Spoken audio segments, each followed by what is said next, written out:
ഉദ്യോഗസ്ഥർക്കെതിരെയുള്ള മുഹമ്മദ് മുഹസിൻ എംഎൽഎയുടെ രൂക്ഷ വിമർശനത്തിന് പുറകെ പട്ടാമ്പി നഗരത്തിൽ റോഡ് നിർമ്മാണ പ്രവർത്തികൾക്ക് തുടക്കമായി. കുഴികൾ JCB ഉപയോഗിച്ച് നിരപ്പാക്കലാണ് പുരോഗമിക്കുന്നത്. ഇതോടൊപ്പം പാതയോരത്തെ ലൈറ്റുകളും മാറ്റി സ്ഥാപിക്കാൻ തുടങ്ങി. കഴിഞ്ഞ ദിവസം പട്ടാമ്പി താലൂക്ക് വികസന സമിതി യോഗത്തിൽ ഉദ്യോഗസ്ഥർക്കെതിരെ രൂക്ഷ വിമർശനം ഉന്നയിച്ചതിന് പുറകെയാണ് പട്ടാമ്പി നഗരത്തിലെ റോഡ് നിർമ്മാണ പ്രവർത്തികൾക്ക് വേഗത കൈവന്നത്.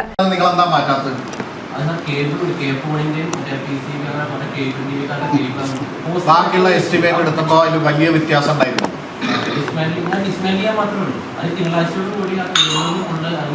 ഈ മഴക്കാലത്തിന് മുമ്പ് നമ്മൾ ടൗൺ നന്നാക്കാൻ കഴിയാതെ പോയത് KSEBയുടെ പോസ്റ്റ് മാറ്റലും വാട്ടർ അതോറിറ്റിയുടെ പൈപ്പ് മാറ്റലും രണ്ടും ഡിലേ ആയിട്ടുണ്ട് അല്ലേ? എന്തുകൊണ്ടാണ് അതിപ്പോഴും കംപ്ലീറ്റ് ചെയ്യാത്തത്? KSEBയ്ക്കും വാട്ടർ അതോറിറ്റിക്കുമാണ് MLAയിൽ നിന്നും ആവശ്യമായ ഭാഷയിൽ വിമർശനം കേൾക്കേണ്ടി വന്നത്. തൊട്ടടുത്ത ദിവസം തന്നെ KSEBയുടെ നേതൃത്വത്തിൽ പോസ്റ്റ് മാറ്റലും ആരംഭിച്ചെങ്കിലും നിലച്ചു. ചൊവ്വാഴ്ച മുതൽ പോസ്റ്റുകൾ മുഴുവൻ മാറ്റുന്നതിന് തുടക്കമാകുമെന്നും അധികൃതർ അറിയിച്ചു. മുഹമ്മദ് മുഹസിൻ MLAയുടെ നിർദ്ദേശപ്രകാരം KRFBയുടെ നേതൃത്വത്തിൽ നിർമ്മാണവും ആരംഭിച്ചു. ദേശീയ പണിമുടക്ക് ദിനത്തിലാണ് റോഡിൽ പ്രവർത്തികൾ തുടങ്ങിയത്. ചെർപ്പുളശ്ശേരി റോഡ് ജംഗ്ഷനിലെ ഹൈമാസ്റ്റ് ലൈറ്റുകളും മറ്റ് ലൈറ്റുകളും മാറ്റുന്ന പ്രവർത്തികളും നടന്നുവരുന്നുണ്ട്.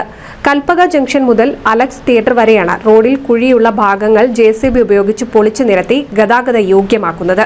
പണിമുടക്കായതുകൊണ്ട് തന്നെ വാഹനങ്ങൾ കുറവായതും പ്രവൃത്തി നടത്താൻ സൗകര്യമായി. പൊട്ടിപ്പൊളിഞ്ഞ റോഡിൽ മഴയിൽ നിറയുന്ന ചെളിക്കെട്ടിൽ വലിയ ദുരിതം അനുഭവിച്ചാണ് ജനങ്ങൾ സഞ്ചരിക്കുന്നത്. നിരവധി അപകടങ്ങളും സംഭവിക്കുന്നുണ്ട്. കുഴികൾ നിരത്തി നിരപ്പാകുന്നതോടെ ഗതാഗത സൗകര്യം മെച്ചപ്പെടുമെന്നാണ് പ്രതീക്ഷ. NCV news, Thrithala.